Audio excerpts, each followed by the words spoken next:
setiap kita adalah orang-orang yang hebat, ya.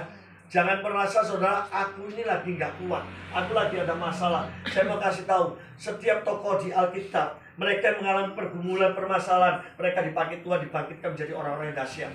Ya, hari-hari ini Pak, Bu, banyak orang-orang mengalami kejatuhan imannya. Makanya saya bersyukur di sini ketemu dengan orang-orang yang hebat. Orang-orang yang imannya terus bertahan, apapun keadaannya, sekali Yesus tetap Yesus. Kenapa? Karena di Surabaya sana banyak sekali, termasuk teman-teman saya yang imannya mulai gugur, Pak.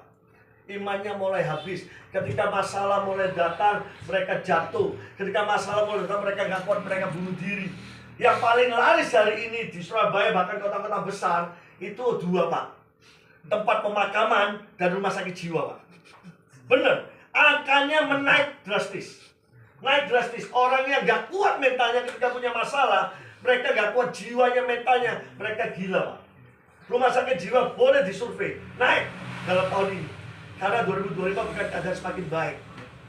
Yang bekerja ekonominya semakin sulit. Banyak sudah dibuktikan, saudara. Cuma anak-anak Tuhan yang kuat imannya bertahan, dia pasti diberkati. Amin. Yang kedua, tempat pemakaman pasti penuh, bahkan harganya melambung, Pak. Di Surabaya, di luar Surabaya, di dekat Malang, ada namanya Sentong, saudara. Sudah dibangun lagi 2 kafling yang baru, Pak. Padahal sudah, kalau tidak salah, 4 atau 5 kafling. Dari yang lama 2, bangun lagi, termasuk tempat papa saya di sana. Sekarang bangun lagi. Sekarang pemakaman tidak murah, Pak. 1 kafling, saya masih ingat papa saya sekitar 80 juta. Bayangin, saudara. Cuma kafling, maaf, saudara. Cuma, ya kalau itu saya beli 2 kafling buat orang tua, mintanya berdua. Itu sekitar 2 kali 2 lah, 80 juta, Pak. Teman saya kemarin, papanya meninggal. Saudara tahu biaya berapa? 340 juta. Tanahnya doang. Bayang, belum bayar pendetaannya, nilai korban. Bayang, belum bayar panganan bakso ya, tahu campur. Tanah itu 340 juta. Petinya 260. Peti yang jati. Orang Cina yang asli kan pakai peti terbeloy, Bu. 260 juta, Pak. Bayanginlah, aku kaget tuh bubur, Pak. Bisa pakai. Artinya banyak orang sekarang hari-hari ini yang meningkat rumah sakit jiwa sama pemakaman. Karena nggak kuat ketika ada masalah, mereka nggak kuat. Tapi saya percaya di sini orang-orang yang kuat. Amin. Di tengah masalah apapun kita percaya di dalam Roma 8 ayat 37 yang bahwa kita bisa dibuka. Roma 8 ayat 37. Di dalam kondisi apapun kita percaya ini, saudara. Tetapi dalam semuanya itu kita lebih daripada orang-orang yang menang oleh Dia yang telah mengasihi kita. Dalam semuanya itu dikatakan di ayat yang sebelumnya, dalam semuanya apa? Dalam segala penindasan, kesesakan yang 35, penganiayaan, kelaparan, ketelanjangan, bahaya atau pedang, dalam segala hal yang gak baik, kita dikatakan lebih daripada umat pemenang. Amin. Bagi orang yang percaya Tuhan, kita pasti orang yang menang. Setiap orang pasti punya masalah, Pak. Cuma bagaimana respon kita menghadapi masalah. Amin. Ada orang-orang yang kuat responnya, yang benar responnya, dia pasti diangkat oleh Tuhan. Amin. 1 ayat sebelum mulai masuk lagi, Ulangan 20 ayat yang keempat. Saya suka ayat ini, saudara. Ini ayat emas buat saya, rema buat saya. Ulangan 20 ayat yang keempat. Firman Tuhan berkata demikian. Sebab Tuhan Allahmu, Dialah yang berjalan menyertai kamu untuk berperang bagimu melawan musuhmu. Jadi ketika kita berperang melawan musuh, ada peperangan, ada pergumulan, ada masalah, firman Tuhan ngomong gini, tujuannya ada 2. Di dalam Ulangan 20 ayat 4, ketika ada masalah, ada peperangan, ada musuh itu pergumulan, permasalahan yang ada hari-hari ini. Dikatakan ada 2 tujuannya. Yang pertama, Tuhan menyertai kita. Katakan amin. Dialah yang berjalan menyertai kamu. Kalau saudara nggak punya masalah, saya percaya saudara nggak akan cari Tuhan. Saudara nggak akan sadar bahwa Tuhan itu sayang dengan saudara. Betul? Kalau orang nggak punya masalah, Pak, apa itu duit warisan akeh, Pak. Nah gereja males, Pak. Teko main dilewati tok. Duit wake. Bener, Pak. Tapi ketika punya masalah, punya pergumulan, saya percaya gereja bukan 24 jam dodok terus, Pak dosen.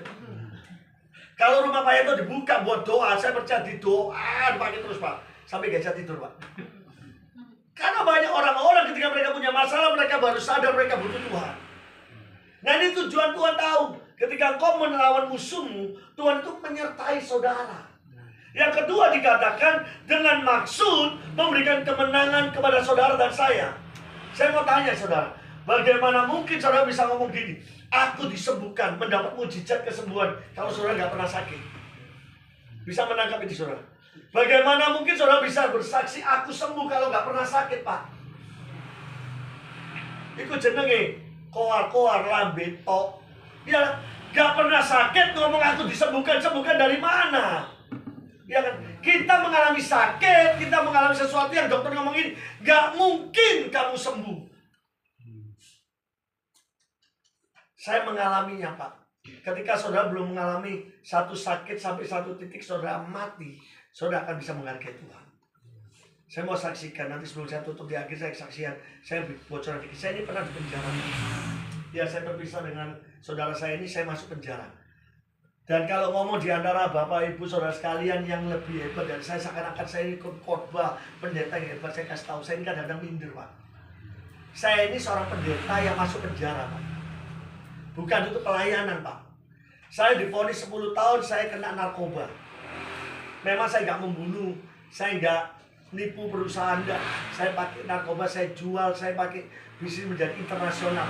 Saya bisa sekali transaksi ke Cina itu 30 kilo sabu, Pak. Saya sekali datangkan 1 bulan 90 kilo. Jadi bisnis saya internasional, Pak. Saya divonis 10 tahun ketika ditangkap tahun 2012. Ya, dan saya ceritakan di akhir. Singkat cerita 2017 saya ini bertobat. 2017 ya. Ya, dan saya saksikan. Tapi di satu titik ketika saya bertobat, tiba-tiba orang yang memakai narkoba itu harusnya ketika dia rehabilitasi, dia nggak bisa serta-merta langsung berhenti dari narkobanya. Bisa mengerti nih? Pernah tahu ini nggak? Ya. Ya, di rehab itu nggak boleh berhenti, Pak. Dikasih dosisnya pelan-pelan, diturunkan sampai habis baru boleh. Kenapa? Karena organnya bisa rusak. Tapi karena saya tidak mengerti, saya bertobat, saya cinta Tuhan, saya berhenti, Pak. Saya berhenti. Padahal dosis saya pakai, sekali pakai 10 gram sabu bisa pakai 2 hari. Yang orang-orang pakainya kadang sampai setengah bulan, yang paling nggak nemen-nemen 1 bulan. Saya 2 hari, Pak. Jadi setiap 5 menit, 3 menit saya pakai terus. Ya, singkat cerita saya berhenti 1,5 bulan kemudian dari saya bertobat, tiba-tiba saya advance, saya koma. Saya bangun pagi untuk ke gereja, untuk bersih-bersih gereja, saya nggak bisa bangun, vertigo. Vertigo tadi ke 5 menit, 10 menit sampai 1 jam, 1 jam setengah tiba-tiba saya jadi dingin, kaku badan saya. Sampai teman-teman kaget, bingung, pucat semua, biru, dibawa pakai gerobak sampah. Karena dari tempat sel saya ke klinik itu jaraknya cukup jauh. Kalau jalan kaki sekitar 10 menit lah. Nah, itu pakai gerobak sampah lagi. Saya sudah kaku, saya sudah lihat orang nggak tahu. Saya bisa melihat Bapak, tapi saya nggak bisa respon. Jadi seperti stroke tapi lebih parah. Singkat cerita diperiksa dokter, dikatakan kamu sudah nggak ada harapan. Dia ngomong sama teman-teman saya, ini nggak ada harapan. Saya digeletakkan, digeletak itu, dikeleler, saudara. Ditaruh di tempat orang-orang yang saudara. Setiap bulan di lapas itu minimal 2 orang mati. Orang-orang sudah sakit parah. Kenapa? Karena di sana nggak ada pengobatan, Pak. Obatnya cuma generik. Jadi kalau TBC, AIDS, itu sudah biasa. Dan saya ditaruh di tengah-tengah mereka. Sudah digeletak bahasanya. Jadi dokter cuma ngomong, wis tunggu waktu itu. Setiap bulan rata-rata 2-3 orang mati. Di lapas Porong saya, Pak. Nah, singkat cerita saya digeletak 2 hari, 3 hari, saya nggak sadar. Saya koma, saya ada fotonya, difoto sama teman. Jadi teman-teman dalam kadang-kadang kurang ajar, Pak. Onceng ada Indonesia kan gitu, Pak. Orang kecelakaan gak ditolong, difoto. Viral di video no. Saya pakai TikTok-ing. Wong Indonesia ngono, Pak. Kayak gini saya korban di video gitu kan. Ya ini ciri orang Indonesia, gak apa-apa, Saudara. Ya. Saya nanti yang mobil saya, nanti tak video dah, gak usah pasang ke video. Saya dengan iman, Saudara. Waktu ke Surabaya. Ya, singkat cerita saya ini gak sadar, saya ini koma, Saudara. Koma. Tapi karena anugerah mujizat Tuhan, saya percaya Tuhan yang saya sembah adalah Tuhan yang hidup. Amin. Ketika saya benar-benar di tengah pengharapan, saya percaya Tuhan masih membutuhkan, bukan Tuhan butuh saya untuk menyaksikan kedahsyatan Tuhan. Saya nggak sadar 3 hari, saudara. Hari keempat tiba-tiba saya bangun, Pak. Saya tanya-tanya, ternyata teman tamping di rumah sakit, teman gereja itu minta obat dari luar, gak tahu obat apa namanya. Pokoknya racikan. Itu yang membuat saya bisa bangun dari keempat. Saya bangun dari keempat, saya gak, babi ibu saya gak bilang minta makan dulu, enggak, Pak. Saya minta didorong kursi roda, saya pergi ke gereja dalam lapas. Saya di sana, saya bersujud, saya menyembah di bawah altar. Saya gak peduli lagi ibadah apapun, saya bersujud di depan. Saya nggak bisa duduk, saya nggak bisa berdiri. Saya cuma bisa jongkok, berlutut. Saya cuma bilang, Tuhan itu dahsyat. Amin. Orang yang pernah mengalami titik dia akan mati, dia akan menyadari bahwa hidupnya milik Tuhan. Ketika engkau mengalami hal yang demikian, saudara, saya percaya hidupmu itu di mata Tuhan itu akan menjadi sesuatu yang dahsyat. Tuhan mau pakai setiap kita. Jangan setiap kita kalah oleh masalah yang ada. Percayalah, ketika saya disembuhkan oleh Tuhan hari keempat, saya mulai menyaksikan kemurahan Tuhan. Saudara tahu di lapas itu, dulu lapas Porong itu terkenal kriminal.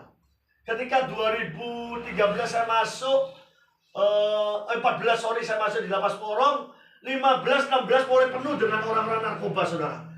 Jadi lapas narkoba 2000 orang lebih. Saya satu sel itu bisa 36 orang. 5 kali 6 ukurannya. Isinya 36 orang. Tidurnya kayak bandeng. Ya, ada yang berdiri, ada yang tidur. Gantian. Ya, sehingga cerita saya mau kasih tahu, saudara. Saya nggak bisa ngomong di sana itu orang-orang yang rusak mesinnya mati, saudara. Yang namanya narkoba itu bebas di dalam, saudara. Tapi ketika saya berhenti, saya dipulihkan Tuhan. Saya bilang, saya mengalami kemenangan dari Tuhan. Ini loh tujuan Tuhan dalam hidup kita. Ketika kita mengalami peperangan, mengalami pergumulan, kita boleh menjadi saksi buat orang lain. Saya tahu ketika saya menyaksikan kemudian banyak teman-teman saya di dalam yang pertamanya ngomong, gak mungkin Budi ini bisa berhenti dari narkoba. Gimana saya berhenti? Orang kalau berhenti gak punya narkoba, dia berhenti itu biasa, Pak. Saya punya narkoba, saya punya uang. Saya bisa lakukan itu. Tapi karena kemurahan Tuhan, Tuhan mampukan saya itu saya berhenti. Dan lewat pengertian saya percaya Tuhan punya rencana. Banyak orang-orang narkoba di dalam lapas yang mengalami pemulihan dan dipulihkan Tuhan. Lewat hidup kita, saudara. Oleh sebab itu dengar baik-baik. Tujuan masalah yang pertama, Tuhan itu mau menyertai saudara. Yang kedua, Tuhan mau memberikan kemenangan buat saudara dan saya. Jangan pernah takut, jangan pernah ragu ketika punya masalah. Percayalah, masalah sebesar apapun tidak akan membuat engkau jatuh kalau engkau dekat dengan Tuhan. Tapi akan buat kau semakin melekat sama Tuhan. Di Alkitab banyak sekali, Pak. Tokoh-tokoh Alkitab, Abraham mengalami masalah, Pak. Ketika dia diberkati, anak satu-satunya diminta sama Tuhan, itu masalah nggak? Masalah, Pak. Jangankan anak, Pak. Maaf, Pak. Saudara punya sepeda motor satu-satunya, berpagi bangun dilapi, pakai idune. Iya, toh jangan mengkilap. Kadang pakai baju kan eman, saudara, itu. Saya mengkilap, saudara. Lalu tiba-tiba ada temen saudara ngomong, aku gak ada sepeda motor, tak jalan mau payah tuh sepeda motormu. Kira-kira dikendong gak, Pak?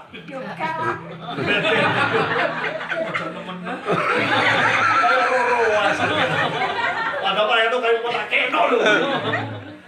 Itu aja belum tentu dikasihkan, saudara. Apalagi anak satu-satunya. Bayangin saudara punya anak setelah 8 tahun, 10 tahun gak punya anak, saudara. Lalu tiba-tiba maaf, saudara, ketika diberkati Tuhan anak, lalu tiba-tiba maaf, saudara, ada teman saudara atau keluarga saudara lah, ipar saudara mungkin sakit dan membutuhkan donor ginjal, membutuhkan donor daripada organ tubuh anak saudara. Kira-kira dikendong nggak? Pikir-pikir itu sih normal. Itu berarti guru gendeng. Oh iya, walaupun anakmu gak mati loh, ginjalnya diambil satu, tapi dia mikir-mikir itu normal. Tapi saya lihat Abraham, dia berikan anaknya itu enggak. Ishak dia kasihkan kepada. Tapi setelah kejadian itu, Tuhan memberkati lebih daripada apa yang dia miliki. Makanya Ayub mengalami banyak masalah, tapi orang-orang yang terus melekat sama Tuhan, dia pasti mengalami kemenangan. Amin. Saya singkat, saya akan sampaikan dalam 15 menit ke depan. Ada seorang tokoh, salah satu tokoh yang sangat saya sukai selain tokoh-tokoh yang saya sebutkan tadi. Ada seorang anak muda, anak yang luar biasa, bernama siapa? Daud. Seorang raja dipakai diurapi Tuhan sampai hari ini. Kalau saudara ke Israel, ada namanya bintang Daud. bintang Daud yang terkenal di Israel. Mesti blonjoi bintang Daud. Kadang-kadang saya kalau ke sana diblonjoi di TV bintang Daud. Padahal aku itu emas, Pak. Saya ini di Surabaya penjual emas. Ya sedikit promosi ya. Kalau di Surabaya mampir ya. Saya punya toko emas permata berlian di Pasar Ratu Mall. Kadang-kadang kalau di sana ke Israel kan berapa kali, saya 4 kali saudara. Selalu TTP namanya bintang Daud. Padahal itu maaf saudara, teko perak saudara. Perak cuma ada batunya warna-warni ya. Itu aja harganya ada $40. Ada 30. Padahal tuh kono bengkoang itu habis saudara.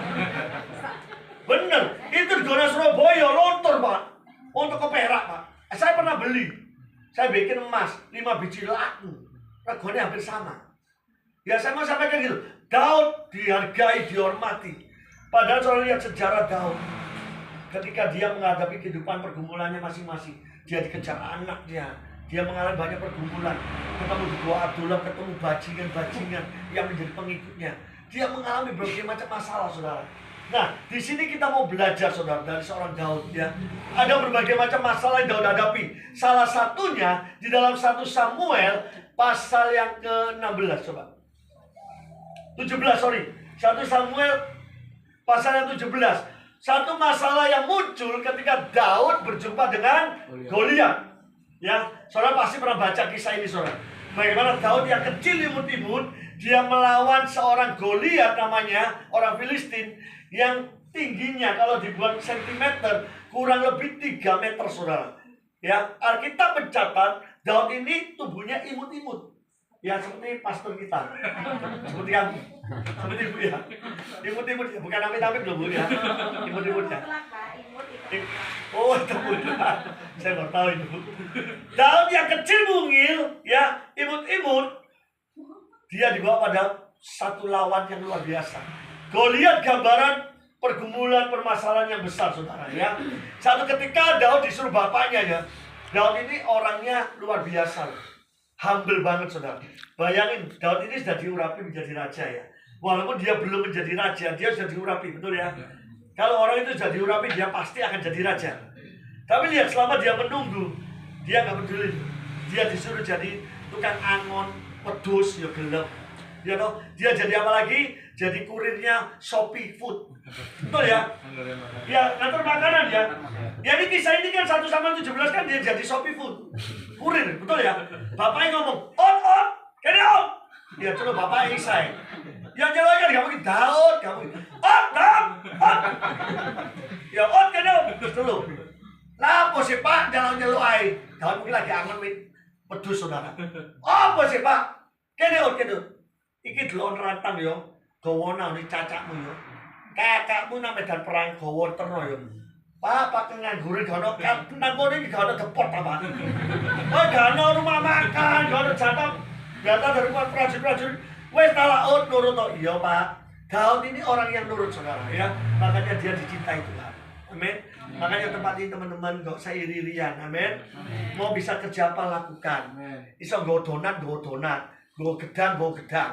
Ya ojo irian. Oh aku gowo, aku gak gowo. Enak oh dasar pelit. Yang bisa lakukan. Rumahnya bisa dibuka rumahnya. Amin. Jadi orang gak usah hitung-hitungan dengan Tuhan. Amin. Nah singkat cerita Daud ketemu dengan yang namanya Goliat. Kita tahu sama-sama di kisah itu Daud memenangkan pertempuran itu.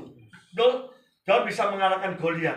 Kita mau melihat hari ini apa poin yang membuat Daud bisa menang atas pergumulannya. Dia bisa dikatakan lebih daripada pemenang. Seberapa banyak kita semua ingin lebih daripada pemenang. Yang mau jadi pemenang. Yang enggak apa-apa. Ya, yang siap jadi pemenang berikan tepuk tangan dulu. Ya. Saya percaya setiap kita yang hadir malam hari ini belajar dari firman Tuhan. Setiap masalah yang ada tidak akan membuat kita jadi gila ataupun mati. Amen. Tapi akan memperoleh kemenangan dan penyertaan Tuhan. Amin. Kita lihat yang pertama di dalam ayat yang ke-25 dulu. Ketika orang Israel menghadapi Goliat atau orang Filistin, dia begini, berkatalah orang-orang Israel itu, sudahkah kamu lihat orang yang maju itu Sesungguhnya ia maju untuk mencemooh orang Israel. Orang yang mengalahkan dia akan dianugerahi raja kekayaan, raja akan memberikan anak yang perempuan, dan kaum keluarganya akan dibebaskan dari pajak Israel. Saudara lihat, ketika ada musuh datang, seluruh orang Israel yang berperang di medan perang itu nggak berani, saudara. Mereka melihat Goliatnya yang besar. Mereka melihat Goliat yang raksasa. Mereka seakan-akan tak bisa memenangkan pertempuran. Tapi respon seorang pemenang, saudara, seperti respon ini dari Daud ayat yang 26.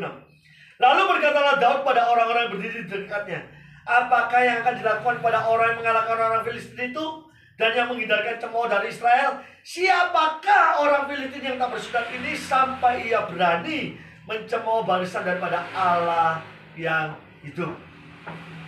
Kunci kemenangan Daud yang pertama, saudara, ketika dia menghadapi Goliat, dia nggak peduli siapa Goliatnya.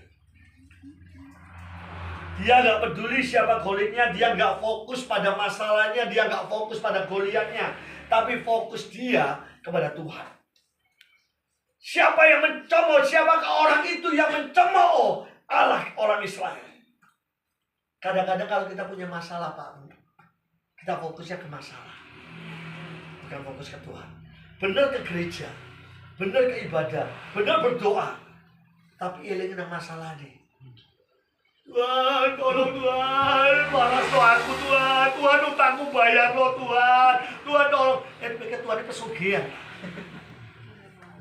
Kita punya masalah keuangan atau apapun, kalau kita berdoa cuma minta sama Tuhan, saya mau katakan itu salah besar, Pak.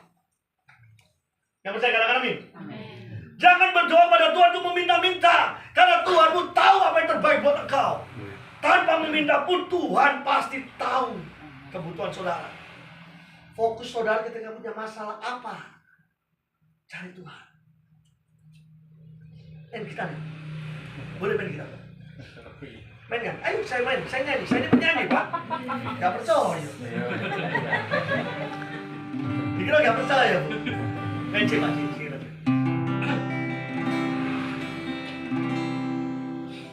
Anugerahmu kepadaku tak pernah berubah, perbuatanmu terlukiskan dalam hatiku, tercengahku dibuatmu kagum padamu. Di hidupku terluput darimu, kau indah, kau mulia, tiada sepertimu. Ku ingin hidupku menangkanmu. Saudara, banyak orang ketika punya masalah, mereka datang ke Tuhan, mereka meminta-minta. Tapi kalau saya, Pak, punya masalah, saya ganti pagi, Pak. Ya karena bukan punya sumber, Pak.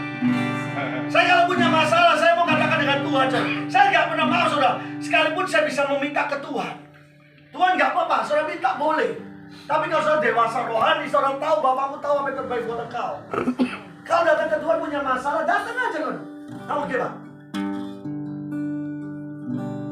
How great is our God? Sing with me, how great is our God?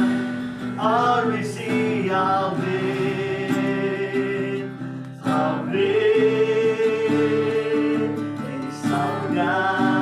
Apa yang mau saya sampaikan?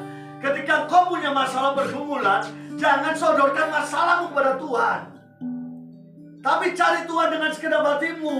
Fokusmu ke Tuhan. Tuhan itu paling suka kalau disembah, Pak. Amin. Tuhan itu maha kuasa, maha dahsyat, maha segalanya. Betul ya? Tuhan punya segalanya. Dia punya dunia ini.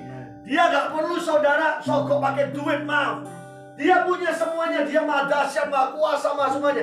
Tapi satu hal yang Tuhan gak bisa, Pak. Apa? Dia gak bisa menyembah dirinya sendiri. Bisa menangkap ini, saudara. Makanya dia ngomong, dia menciptakan saudara dan saya itu menjadi penyembah. Malaikat Lucifer itu malaikat yang dekat dengan Tuhan sebelum dia menjadi setan, sebelum dibuang. Kenapa? Karena dia yang memimpin pujian penyembahan kepada Allah. satu, bukan kelemahannya, satu hal yang tidak bisa Tuhan lakukan atas dirinya. Dia nggak bisa menyembah dirinya sendiri. Oleh sebab itu dia butuh kita untuk menyembah Tuhan. Amin. Makanya kalau engkau menyembah Tuhan, ayo punya masalah, punya pergumulan, jangan cari Tuhan, aku punya masalah, jangan.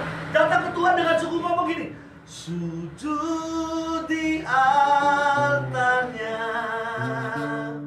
ku bawa hidupku, ku terima anugerahnya, dia ampuniku dan bebaskanku, dia ubah hidupku, barui hatiku, sesuatu terjadi saat datang di altarnya. Fokusnya ke Tuhan, bukan masalah. Amin. Yang kedua, cepat waktunya habis. Yang kedua, ayat yang ke-32. Yang pertama, kunci kemenangan Daud, jangan fokus pada masalah, tapi fokus pada Tuhan. Amin. Yang kedua, dalam ayat 32 dikatakan demikian. Ibu Wel bisa bacakan? Ayat 32. Ya. Berkatalah Daud kepada Saul, janganlah seseorang menjadi tawar hati karena dia, hambamu ini akan pergi melawan orang Filistin itu. Amin. Saudara, kunci kemenangan Daud yang kedua, Daud gak pernah tawar hati. Katakan di kiri kanannya, ketawar hati. Tawar hati itu begini saudara. Dalam kamu dan saya tawar hati itu menyerah. Gampang menyerah itu tawar hati. Ketika saudara bergumul dengan masalah saudara, di satu titik saudara menyerah. Wes gak Tuhan-Tuhanan lah, kapo wes terserah wes mau jadi opo karpe wes. Itu bukan berserah, itu tawar hati, menyerah. Kalau saudara berserah sama Tuhan, itu beda. Berserah sama Tuhan itu menyerahkan semuanya ke Tuhan. Tapi lah wes percuma Tuhan gak ono gak iso nolong, masalah tetap tekoi. Itu saudara menyerah. Orang yang tawar hati tidak akan memperoleh kemenangan. Saya katakan amin. Bagaimana mungkin saudara bisa memperoleh kemenangan ketika ada masalah, saudara di tengah-tengah masalah, saudara tawar hati dan menyerah. Orang yang memiliki kekuatan itu tidak gampang menyerah, itu akan memperoleh kemenangan, Pak. Ya, jadi orang Kristen, jangan jadi orang Kristen yang tempe, Pak. Punya masalah dikit melempem, Pak. Dijarno, digeletakno melempem. Tempe lagi menengno kan sosial kok garing jadi melempem, betul ya? Itu Kristen-Kristen anak-anak, saudara. Jadi orang Kristen yang tough, yang tangguh, yang kuat. Punya pergumulan tetap kuat. Percaya bahwa Tuhan sanggup menolong. Amin. Amin. Ada semua musik.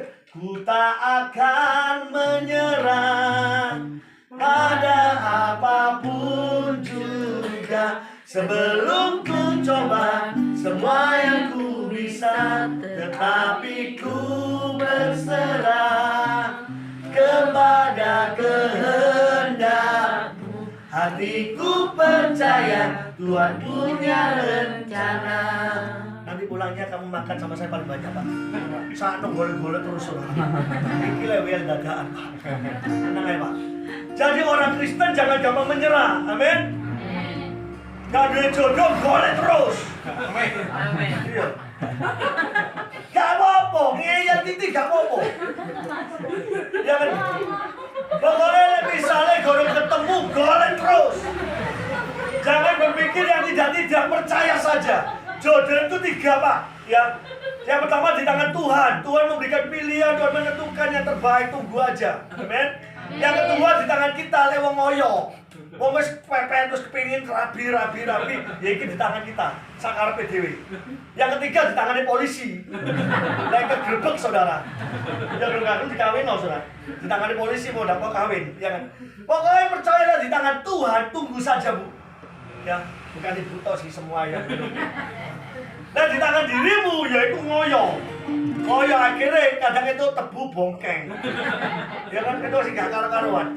Ya, tapi yang paling penting jangan menyerah. Setahun, 2 tahun ijenan, 3 tahun, 5 tahun. Wes pancene aku dijodoh Tuhan dhewe nek gak apa-apa wes. Lah memang doamu seperti itu dengan Tuhan sungguh-sungguh memang hidupmu Tuhan enggak apa-apa. Kadang ya wis Tuhan karemu wong iku entuk aku Tuhan aku gak pengen jahat. Nek kan jenenge kan kurang ajar. Lah memang tulus monggo seperti Paulus. Dia enggak menikah, menyerahkan hidupnya. Monggo enggak apa-apa. Tapi ya apa Tuhan aku gak tapi ya awas Tuhan ya. Oh, Tuhan diawas-awas. Oh ya Allah. Jangan saudara, amin. Jangan pernah menyerah, amin. Bekerja, gak disayang ambil bose, godok. Jangan menyerah terus. Bekerja lakukan semuanya buat Tuhan, amin. Yang kedua, kunci kemenangan Daud, dia gak tawar hati. Dia gak peduli siapa itu Goliat. Dia percaya dia punya Tuhan yang jauh lebih besar. Dia gak menyerah, amin. Yang ketiga, cepat. Apa yang kunci kemenangan Daud yang ketiga? Di dalam ayat 37. Coba bantu lagi Ibu. Tenang, dimakannya bareng kan Bu. Diet, Pak. Oh diet. Ya berarti nyekel di last time Bu. Ayat 37. Pula kata Daud, Tuhan yang telah melepaskan aku dari cakar singa dan dari cakar beruang, dia juga akan melepaskan aku dari tangan orang Filistin itu. Kata Saul kepada Daud, pergilah, Tuhan menyertai engkau. Amin. Ya Daud ketika ditanya Saul, dia ngomong, aku ini pernah ditolong Tuhan, dilepaskan dari cakar beruang dan cakar singa. Maka Tuhan pasti akan melepaskan aku dari tangan itu. Goliat itu. Saya mau kasih tahu kunci kemenangan Daud yang ketiga ini yang paling penting buat kita saudara. Ingatlah selalu pertolongan Tuhan di masa lalu. Saya tanya siapa yang pernah ditolong Tuhan? Angkat tangan. Ya enggak apa-apa. Pernah ditolong Tuhan? Enggak pernah. Pernah ya? Pernah ya? Walaupun sedikit. Jadi ini cantengan di luar atau itu pertolongan Tuhan loh saudara. Kalau sih cantengan gak satu loh Bu. Bali. Ya. Kalau gara-gara cantengan kau pingin jajari uang pingin ngantung uang. Cantengan. Ayo cantengan ku tak hijau ganti anak. Lo gara-gara cantengan tau saudara. Ya. Saya gara-gara main bowling ini saya urat saya kena saudara kecepit. Disontek, oh dokter tak antem saudara.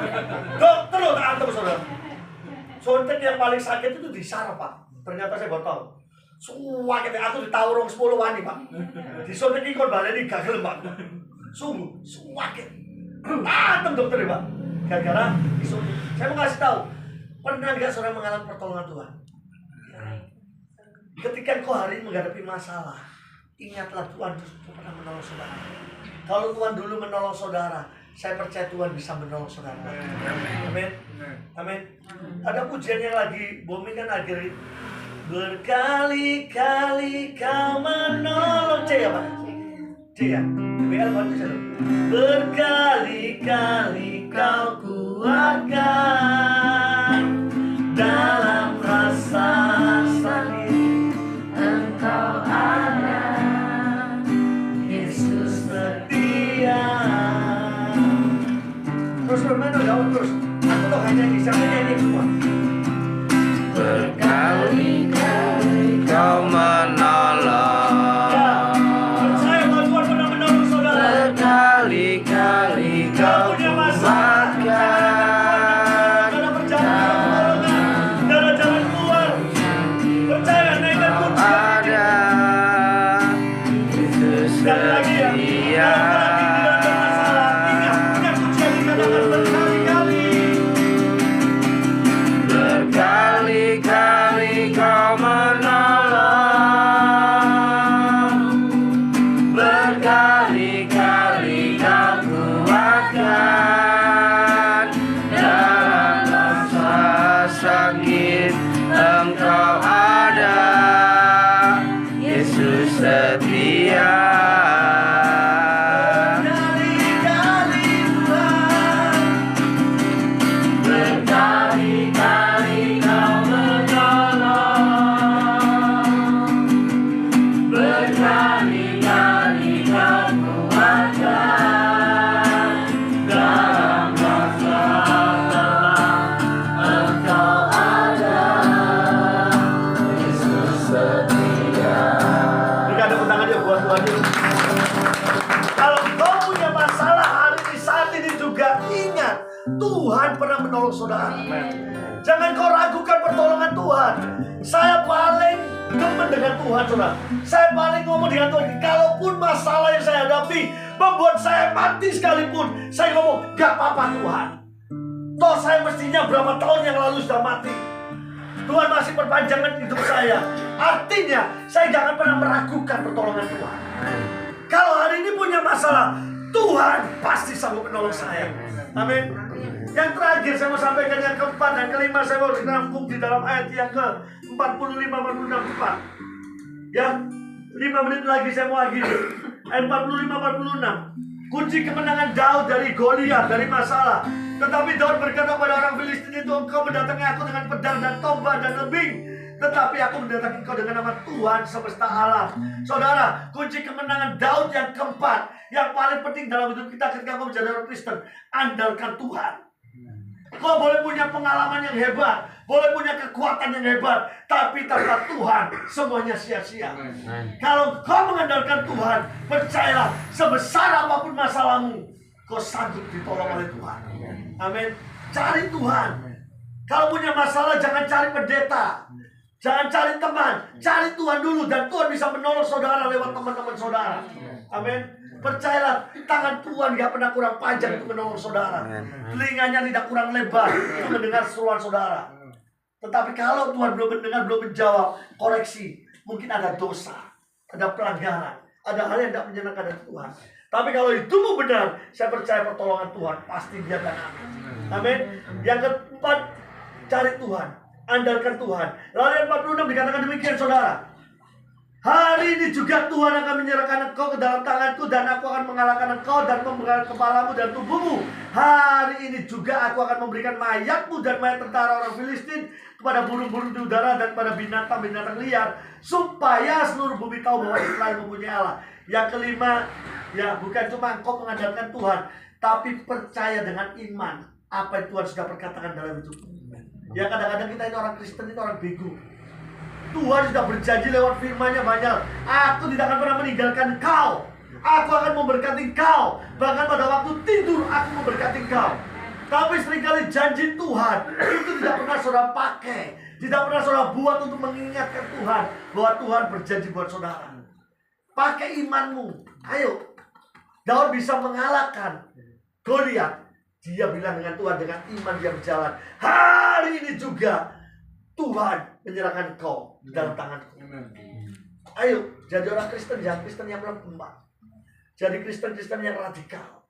Ada masalah, jangan kalah dengan masalah, tapi kau akan memenangkan masalah. Amin. Saya tutup dengan kesaksian saya karena waktu sudah habis.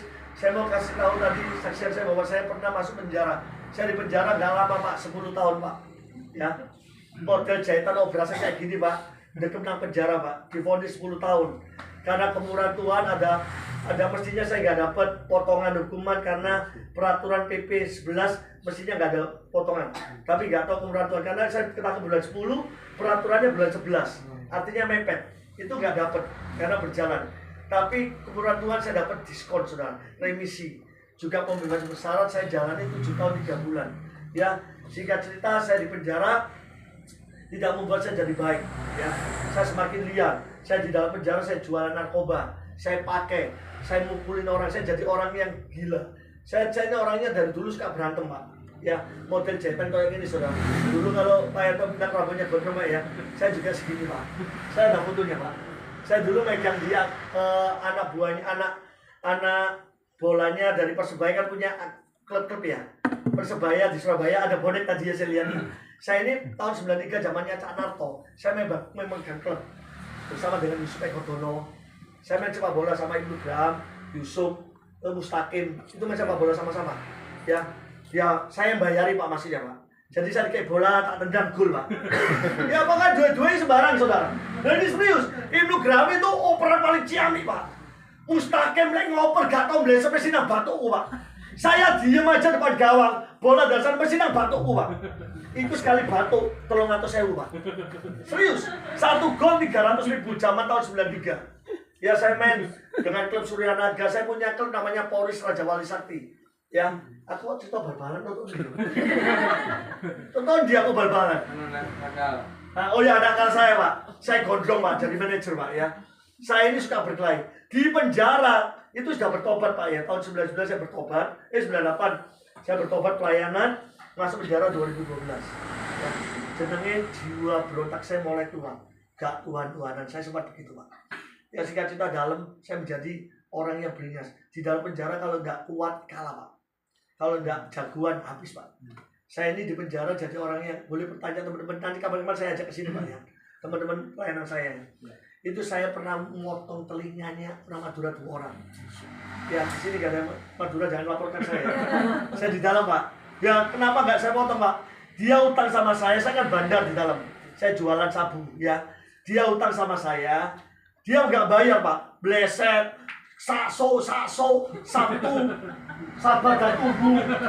Bahasanya sakso, Sabtu. Sabtu tak kira di dalam Sabtu enggak. Sabar dan tunggu. Gak boleh ya. Gak ngapa.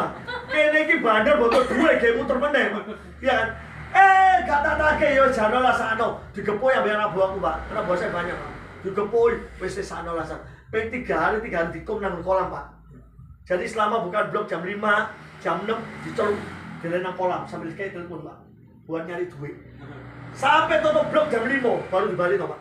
Dikom mudo. Ini saya Pak. Lalu satu ketika tak colo Pak. Nyambung nang Borneo Pak. Di dalam itu ada namanya depot namanya. Depot ini buat jualan sapi. Jadi make wis iki nggone. Jadi dijaga juga. Iku ngandok nang nggone mung soko Pak. Lah iki lak kurang ajar jenenge. Utang nang aku gak bayar, utang nang kono meneh. Gak suwe tak celo Pak, gak kangen cangkem jenenge gunting-gunting dawa Pak. Gunting gawe biasa terus Pak. Tak krek-krek ngene Pak, serius. Krek-krek sampai pedot ini Pak. Yang sini aja pojok ini. 2 orang Pak. Saya jadi orang yang beringas Pak. Jadi orang yang nggak tahu apa yang nggak ada punya belas kasihan. Tapi kalau hari ini Tuhan pakai itu saya untuk saya boleh bertobat, itu bukan kuat dari gagas saya. Saya percaya kalau bukan karena Tuhan saya nggak mampu. Saya nggak mampu Pak. Ya di akhir saya mau percepat aja. Saya jalani bulan 2019 bulan 12 saya berhenti saya keluarkan saya bebas. Bulan 12 tahun 2019 saya sudah bertobat. Saya keluar, saya nggak punya apa-apa, ya. Namanya orang keluar penjara nggak ada dipercaya pasti, ya, nggak dipercaya Pak. Saya punya teman banyak, punya teman pelayanan di penjara ngilang semua. Begitu saya keluar, dia moro satu-satu. Wes bebas ya, puji Tuhan ya. Ayo mangan yuk, bisa mangan. Ya lumayan lah dibayari saudara. Tapi Benino bisa mangan A, B, C, D, balik meneh A, B, C, D. Gak ada satupun yang ngasih kerjaan Pak. Gak ada satupun yang percaya saya kerja. Dan uang saya di dalam kan sempat bertobat. Saya cuci baju. Saya ya, dia oke lah. Saya cuci baju, saya dodol telur, saya dapat uang Pak. Yang pulang saya bawa pulang. Kurang lebih 2.600.000. 2 juta dari saya, tabungan saya, 600 disangoni toko gereja. Karena saya tamping pembina rohani. Sehingga cerita keluar 2,6 juta itu udah bertahan lama. 2.600.000 nang jobo itu entek cepet. Nah jero suwe sego bungkusan iku pecel Pak 5.000 Pak. Itu kuat ya Pak. Pecel 5.000. Sisanya mangan cadung yang kurang parah. Cadung ini nasi cacat penjara. Ya, sehingga cerita 2.600.000 dalam 1 bulan itu habis. Saya mulai kehabisan uang. Saya mulai mikir gimana caranya. Saya kerja ngelamar ABC tidak diterima. Ini masalah nggak? Masalah. Tapi saya sudah berjanji dengan Tuhan. Saya tetap mau mengandalkan Tuhan. Saya nggak mau jatuh. Singkat cerita tiba-tiba dua kali saya ketahui saya ingat di satu saya tinggal 50.000 saudara. Tuhan itu Tuhan. Ada teman saya dari dalam lapas, teman orang Madura, orang Bangkalan, seorang bandar saudara.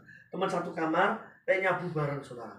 Nah, telepon saya, Bud, ya apa? Wes kerja, burung teh, burung payu teh, kayak itu gak ada kerjaan. Loh ya apa sih? Kok duit rekening? Gak duit teh. Woi golek rekening. Kok telepon aku? Oke, saya cari rekening saudara. Rekening tapi kira lumayan lah oleh GoPay, Ceptio ya. 1.500.000 kan lumayan gemangan ya. Tak kirim rekening Bu, seperti tadi Bu, minta rekening ya. Kirim harapannya lumayan oleh duit. Dikirim saudara. Oh bukan dari dikirim saat itu juga. Dah suwe 5 menit kirim. Tak tanya teman saya. Pet, dikirim berapa? Teman saya Peter. Oh, akhirnya, wah lumayan ini. Gotio ya. Dikirim 50 juta saudara. Nah orang awam saudara, oh puji Tuhan amin. Saya sempat puji Tuhan sih. Tapi otak saya ini mikir Pak, sorry Pak. Aku ya double kedua gak setahun 2 tahun Pak. Petong tahun yang penjara ini berdua toh. Iya toh, aku yang Lumajang, Pak. Cilianku nang Lumajang, oh aku Madura kok. Sorry, saya bukan ngomong suku. Biasanya kalau gitu kan pasti ada maunya, sorry ya. Ya jangan kan bukan Madura semua lah, pasti Cino ya akeh. Kayak itu masih jalur karepe, betul ya? Manusia itu, betul ya? Mau nanya itu loh, yo, tuh aku iki yo. Nganuso. Saya pikir yo. Teh, kok cik akeh nih teh? Ki opo deh? Wis tahu, terima second. Engko tak tambah 100. Second ditambah 1 juta, Saudara. Jupun barangku 10 kilo. Terus nang omah kurang besar. Saya disuruh ngambil sabu 10 kilo. Saya jadi kurir, ngantar ke rumah daerah besar. Dikasih 150 juta. Ya, saya nggak bilang dipakai. Tapi saya percaya kalau saya lakukan itu pertama kali, nggak mungkin ketangkep. Kenapa? Karena setan itu suka kampanye.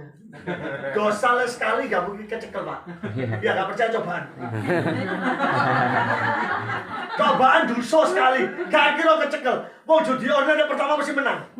Totoan Miro mesti menang. Kalau judi online pertama kalah, itu bandar goblok. Judi online pertama menang, ya judi online yang aku. Ada yang apa ya? Ya kalau mau diinput ayo aku, Pak. Nggak ada ya puji Tuhan ya. Enggak di Surabaya, sini nggak ada, Bu. Ya, yang pertama dosa nggak kira kecekel, Saudara. Setan itu pintar kampanye. Coba kedua, ketiga, kecekel, Saudara. Tapi karena saya punya iman dengan Tuhan, ini saya alami, Saudara. Saya kembalikan 50 juta hitungan detik. Saya pikir tak balik di telepon meneh. Mun aku balik lu tak kirim 1 juta, tak pikir ngono, Saudara. Jadi wong CS yo. CS kok coplek yo, CS nang penjara. Teleponnya enggak dipateni, diblokir, Saudara. Sumpah diblokir, Saudara. Sampai saiki gak ono nomor tak ganti. Diblokir, Saudara. Paling ono tak meneh gak iso. Wah, berarti kurang ajar iki. Saya disuruh jadi kurir, Saudara. Tapi karena saya percaya bahwa Tuhan yang saya sembahkan Allah yang mati. Tapi Tuhan yang hidup, Tuhan yang besar. Saya terlalu percaya bahwa Dia tidak akan pernah membiarkan saya meminta-minta. Dan saya mau saksikan di atas nama Tuhan. Sampai detik ini Tuhan tidak pernah berhutang dengan saya. Saya nggak pernah sekalipun, maaf Saudara, sorry ya. Sorry nih, saya hutang sama orang. Nggak pernah. Sekalipun saya nggak punya duit. Saya percaya Tuhan menolong saya. Dan pernah dengan pasti saya baru bebas. 2019 bulan 12, anggap aja 2020. 5 tahun ini, Tuhan hari ini percayakan saya sebuah toko usaha yang maafkan sombong, omsetnya sudah miliar, Pak. Semua karena kemurahan Tuhan, semua karena kebesaran Tuhan. Oleh sebab itu dengan baik-baik di akhir daripada kesimpulan khotbah saya, ayo masalah sebesar apapun, pergumulan sebesar apapun, jangan membuat engkau menjadi lemah. Tapi kuatlah di dalam Tuhan, karena kau punya Tuhan yang besar. Amin. Amin. Ayo kita naikkan pujian ini. Saya pun suka pujian ini. Aku punya Tuhan ya. Ya, ayo kita naikkan pujian kita dengan segala Dia.